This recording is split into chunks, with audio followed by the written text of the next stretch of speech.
তিনটি অত্যন্ত গুরুত্বপূর্ণ দেশ, ভারত, চীন এবং মার্কিন যুক্তরাষ্ট্র। তিনটি দেশের সাথে সম্পর্ক আমাদের জন্য গুরুত্বপূর্ণ এবং আমরা অবশ্যই একটা ব্যালেন্সড রিলেশন মেনটেন করব।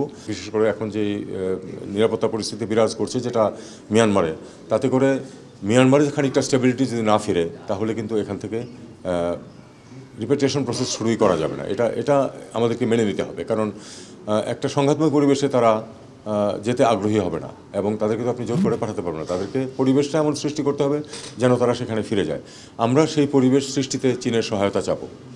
সেটার অনেক বিভিন্ন দিক আছে, সেই ডিটেলসে আমি গেলাম না, কিন্তু আমরা চাইবো যে একটা রাখাইনে একটা স্থিতিশীল পরিস্থিতির সৃষ্টি হোক, যেখানে নিরাপত্তার পরিবেশ সৃষ্টি হোক, যেখানে আমাদের এখানে যারা আশ্রয় নিয়েছেন তারা সবাই নিশ্চিন্তে ফেরত যেতে পারে।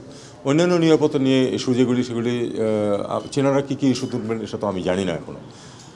এটা অনেক কিছুই আমাদের আপনাদেরকে জানাতে হবে আমি ফিরে আসার পরে।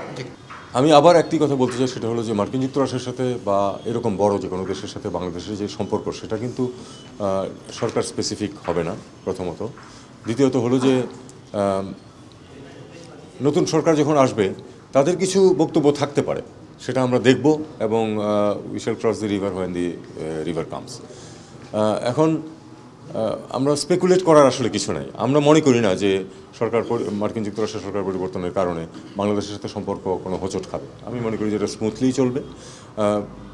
সম্পর্ক তো একটা বহমান জিনিস, এটাতে পারস্পরিক চাওয়া পাওয়ার হিসাবে একটু একটু পরিবর্তন সবসময়ই হয়। তো হবে, আমরা সেই অনুযায়ী তখন আমাদের যে পদক্ষেপ নেওয়া সেই পদক্ষেপ নেব এবং আমরা নিতে পারবো বলে আমি বিশ্বাস করি। এটাতে আমি কবে গেলাম চীনে আর সেদিন কি সরকার পরিবর্তন হলো কিনা তাতে আসলে তেমন কিছু এসে জানি। আমি আপনাদেরকে একাধিকবার এটা কিন্তু আপনাদের সামনেও বলেছি যে তিনটি অত্যন্ত গুরুত্বপূর্ণ দেশ, ভারত, চীন এবং মার্কিন যুক্তরাষ্ট্র। তিনটি দেশের সাথে সম্পর্ক আমাদের জন্য গুরুত্বপূর্ণ এবং আমরা অবশ্যই একটা ব্যালেন্সড রিলেশন মেনটেন করব। আমরা কাউকেই অসন্তুষ্ট করতে চাই না, কিন্তু আমাদের নিজেদের স্বার্থ রক্ষা করে আমরা তাদের সাথে ভালো সম্পর্ক বজায় রাখব। ভবিষ্যৎ পরিকল্পনা খুব সহজ, সেটা হলো যে এই ধরনের সমস্যা উদ্ভব হতে থাকবে, আমরা সেগুলি ডিল করতে থাকবো। এটা আপনারা জানেন যে এটাই প্রথম না, এর আগেও হয়েছে, এর ভবিষ্যতেও হবে। কারণ এটা হলো একটা ইস্যু, বর্ডার ইস্যুস কতগুলি আছে যেগুলি আমরা একদিনে সমাধান করতেও পারবো না, বা এটা যে কোনো আর কখনো হবে না এরকম আমরা নিশ্চয়তা করতে পারবো না। একটা জিনিস আপনি যে ক্লিয়ার করেন, আমরা যখন বলছি যে এটা আমাদের আন্ডারস্ট্যান্ডিংয়ের বাইরে যাচ্ছে, তখন আমরা সেটা বুঝেই বলছি এবং তখন এটা নেগোসিয়েশনের প্রশ্ন আছে এবং সেই নেগোসিয়েশনে আমরা যাব এবং সেই অনুযায়ী সিদ্ধান্ত নেওয়া হবে। আন্ডারস্ট্যান্ডিং হচ্ছে, ইন জেনারেল আন্ডারস্ট্যান্ডিং হচ্ছে যে 150 গজ দূরে জিরো লাইন থেকে। ক্ষেত্র বিশেষে কিন্তু সেটার কনসিয়াসলি সেটার কিছু বাত্যয় করা হয়েছে। যেমন আপনার তামাবিল সীমান্তে, ওখানে যদি 150 মিটার গজ দূরে তাদের কোনো জায়গাই নেই, অথচ সেখানে একটা ঘর তোলা প্রয়োজন।